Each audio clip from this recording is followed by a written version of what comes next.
सफर थोड़ा कठिन है, लेकिन हिम्मत नहीं हारेंगे। इतना तो भरोसा है खुद पर, इस बार में बाजी जरूर मारेंगे। सभी को नमस्कार। विजन यूपीएससी में आपका स्वागत है। दोस्तों, हमने पिछली वीडियो में प्री के लिए हिस्ट्री के इम्पोर्टेंट टॉपिक्स को देखा था। अगर आपने वो वीडियो अभी तक नहीं देखी तो आप उस वीडियो को ज़रूर देखिए। दोस्तों, आज की वीडियो में हम प्री के लिए पॉलिटिकल साइंस के इम्पोर्टेंट टॉपिक्स को देखेंगे, जिनकी संभावना प्री में आने की होती है। यदि आप इन टॉपिक्स पर अपनी अच्छी पकड़ बना लेते हैं तो डेफिनेटली आप प्री के क्वेश्चंस को सॉल्व करने के लिए सक्षम हो जाएंगे। दोस्तों, सबसे पहले मैं आपको इसका वेटेज बताऊंगी कि हम पॉलिटिकल साइंस का प्री में क्या वेटेज रहा है। दोस्तों, हर साल प्री में पॉलिटिकल साइंस से 15 क्वेश्चंस आते हैं। ये 15 questions civil service questions plus international relation question से संबंधित होते हैं। दोस्तों, दूसरा फैक्ट ये भी है कि जो हमारा जीएस में इनका सेकंड पेपर है वो पूरी तरह से पॉलिटी पर आधारित है। इसमें हम शासन व्यवस्था, संविधान, शासन प्रणाली, सामाजिक न्याय तथा अंतर्राष्ट्रीय संबंध के बारे में पढ़ते हैं। इसलिए पॉलिटिकल साइंस हमारे लिए और भी ज़्यादा महत्वपूर्ण हो जाता है। आगे आता है पॉलिटिकल साइंस। दोस्तों, हम पॉलिटिकल साइंस में सोशल जस्टिस के बारे में, सिविल सर्विस के बारे में, इंटरनेशनल रिलेशन के बारे में पढ़ते हैं कि हमारा जो लॉ है, जस्टिस है भारत का, वो कैसा है और सिविल सर्विस किस प्रकार की है एंड हमारा जो दूसरे देशों के साथ कैसा संबंध है। दोस्तों, आगे मैं आपको ये भी बताना चाहूँगी कि जो हमारे प्री में क्वेश्चंस आते हैं वो 50% तो फैक्ट बेस्ड क्वेश्चंस हैं एंड 50% अंडरस्टैंडिंग बेस्ड क्वेश्चंस हैं। तो दोस्तों, आपको पूरी तरह से फैक्ट बेस्ड के लिए भी प्रिपेयर होना है और अंडरस्टैंडिंग के लिए भी। दोस्तों, आगे मैं आपको जो भी टॉपिक बताऊंगी आप उन्हें डीपली से, केयरफुली से एंड बारीकी से पढ़ें ताकि आप प्री के क्वेश्चंस को सॉल्व कर सकें।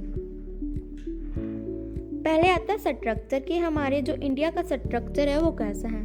दोस्तों, हमारा जो इंडिया का स्ट्रक्चर है वो फेडरल है। इसमें राज्य सरकार और केंद्र सरकार आती है की शक्तियों का विकेंद्रीकरण है।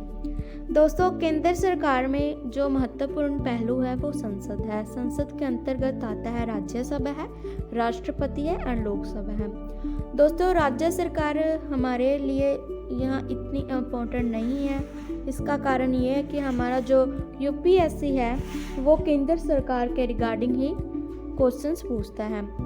दोस्तों, आपको जैसे अभी जो कर्नाटका का हिजाब मुद्दा चल रहा है वो संसद से ताल्लुक़ रखता है और हमारे जो high court and supreme court से भी संबंधित है। इसीलिए जब तक कोई टॉपिक या मुद्दा हमारे पूरे इंडिया के संबंध में या पूरी तरह से संसदीय मुद्दा नहीं बन जाता, तब तक हमें राज्य सरकार का मुद्दा नहीं करना है। आगे आता है भारत शासन अधिनियम 1919 एवं 1935। दोस्तों, जो हर साल यूपीएससी में से जो भारत शासन अधिनियम 1919 है और 1935 है, इसमें क्वेश्चंस आता है। दोस्तों, हम इन टॉपिक्स को हिस्ट्री के अंडर भी डाल सकते हैं, लेकिन जो भारत शासन अधिनियम 1935 है वो पूरी तरह से पॉलिटिकल साइंस में डाला जा सकता है। इसका कारण ये है कि जो हमारा कॉन्स्टिट्यूशन है उसका फाउंडेशन भारत शासन अधिनियम 1935 है। आगे आता है संविधान की विशेषताएं। दोस्तों, हमें जो संविधान की विशेषताएं वो पूरी केयरफुली से एंड डीपली से पढ़नी है। हमें हर एक एक लाइन का मीनिंग पता होना चाहिए ताकि हम प्री में क्वेश्चन को सॉल्व कर सकें। आगे आता है भारत का संविधान की उद्देशिका, प्रस्तावना या प्रियम्बल। दोस्तों, आप इसे ज़रूर रट लें क्योंकि इसका जो मोटिव है वो हमारे इंटरव्यू में भी काम आता है कि हमें ये पता होना चाहिए कि हमारी जो प्रियम्बल में कौन कौन से शब्द शामिल हैं और कौन कौन से शब्द शामिल नहीं हैं, अगर इनका मीनिंग क्या है। अगर हम एक सिविल सर्वेंट हैं तो हम इसमें कौन से शब्द जोड़ सकते हैं और कौन से शब्द हटा सकते हैं। आगे हमारा टॉपिक है मूल अधिकार, जैसे कि हमारे कौन कौन से फंडामेंटल राइट्स हैं, जैसे स्वतंत्रता का अधिकार है, समानता का अधिकार है, जीवन का अधिकार है। आगे आता है आर्टिकल कि कौन कौन से आर्टिकल हमारे लिए इम्पोर्टेंट है। इसके रिगार्डिंग आता है आर्टिकल 14, आर्टिकल 15, 17, 19, 21, 23। अगर आप प्रीवियस क्वेश्चंस को देखेंगे तो यही आर्टिकलों में से एक क्वेश्चन आता है। आगे आता है राज्य के नीति निर्देशक तत्व कि हमारे जो राज्य के नीति निर्देशक तत्व कौन कौन से हैं। डीपीएसपी और मौलिक अधिकार में क्या अंतर है। आगे आता है मूल कर्तव्य, फंडामेंटल ड्यूटीज। हमारी जो ड्यूटीज क्या है फंडामेंटल, उसके बारे में अच्छी तरह से आप पढ़ लेना। आगे आता है संसद। संसद में राज्यसभा एंड लोकसभा आता है। इसके जो राज्यसभा एंड लोकसभा की शक्तियां हैं उस पर ज़्यादा आप ध्यान देना चाहिए। आगे आता है लोकसभा की कार्यवाही। कार्यवाही में आता है प्रश्नकाल है, शून्यकाल है, ध्यानाकर्षण प्रस्ताव है और लोकसभा अध्यक्ष का चुनाव कैसे होता है और उसकी पावर्स क्या है, इसके बारे में अच्छी तरह से आपको मालूम होना चाहिए। आगे आता है राष्ट्रपति। जो राष्ट्रपति की आपातकालीन शक्तियां हैं वो कौन कौन सी हैं, जैसे कि राष्ट्रीय आपात है, राष्ट्रपति शासन है, वित्तीय आपात है और ये कब लागू होती हैं, इनकी टाइमलाइन क्या है और इनमें कौन सा संशोधन किया गया है। आगे जैसे कि हमने संविधान की उद्देशिका को पढ़ लिया है, राज्य के नीति निर्देशक तत्व, संसद और राष्ट्रपति के बारे में हमने जान लिए हैं। आगे आता है विभिन्न प्रकार के विधेयक कि जो कौन कौन से विभिन्न प्रकार के बिल हैं, जैसे कि धन विधेयक है, वित्त विधेयक है, सामान्य विधेयक है, निजी विधेयक है। आगे आता है भारत के नियंत्रक और महालेख परीक्षक कि इनके कार्य क्या हैं और इन्हें शब्द कौन दिलाता है, इनका कार्यकाल क्या रहता है।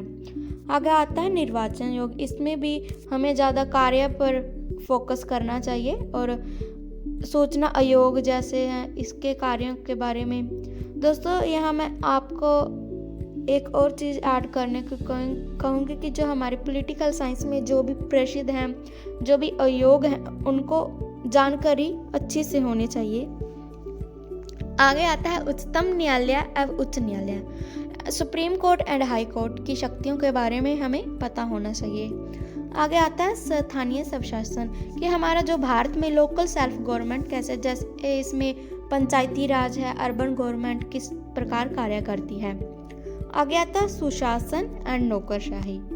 दोस्तों यही टॉपिक हैं जो हमारे प्रीवियस क्वेश्चंस में ज़्यादातर आए हुए हैं, आप इसी पर ज़्यादा फोकस करें। दोस्तों जो हमारा प्री में पिछले साल नेशनल ग्रीन ट्रिब्यूनल भी एक तरह से जुड़ गया है, ये भी टॉपिक, तो आप इसे भी थोड़ा ध्यान में रखिए। आगे आता है इंटरनेशनल रिलेशन। दोस्तों जो हमारा इंटरनेशनल रिलेशन है वो हमारा करंट अफेयर से ही पूरी तरह से तैयार होगा। जो भी हमारे करंट अफेयर में देश आते हैं, जिनका भी मुद्दा उठा हुआ है उस पर ज़्यादा ध्यान देना चाहिए। जैसे कि अब रशिया, अमेरिका एंड जो यूक्रेन है उसका मुद्दा है, इसके लिए हमें पता होना चाहिए कि हमारा उनके साथ कैसा संबंध है, हमारा क्या क्या उनके साथ व्यापार है और हम किसके पक्ष में हैं और किसके पक्ष में नहीं है, इसके कारण के बारे में पता होना चाहिए। दोस्तों जो भी आप पॉलिटिकल साइंस में जो भी टॉपिक करेंगे और देखेंगे, जो भी हमारे क्वेश्चंस आते हैं प्री में, वो पूरी तरह से करंट अफेयर्स से संबंधित होते हैं। लेकिन हमें लगता है कि ये हमारी बुक से आया है, लेकिन ऐसा नहीं है। जो भी हम करंट में पढ़ेंगे, जैसे चुनावों का मुद्दा और जो भी पोल साइंस का मुद्दा है, करंट अफेयर से जुड़ा है, वहीं से क्वेश्चंस आता है। दोस्तों अगर आपको वीडियो अच्छी लगी हो तो इसे लाइक, शेयर एंड चैनल को सब्सक्राइब करना मत भूलिएगा। दोस्तों हम अगली वीडियो में प्री के लिए जियोग्राफी एंड इकोनॉमिक्स के इम्पोर्टेंट टॉपिक्स को देखेंगे। मिलते हैं नेक्स्ट वीडियो में। Thank you.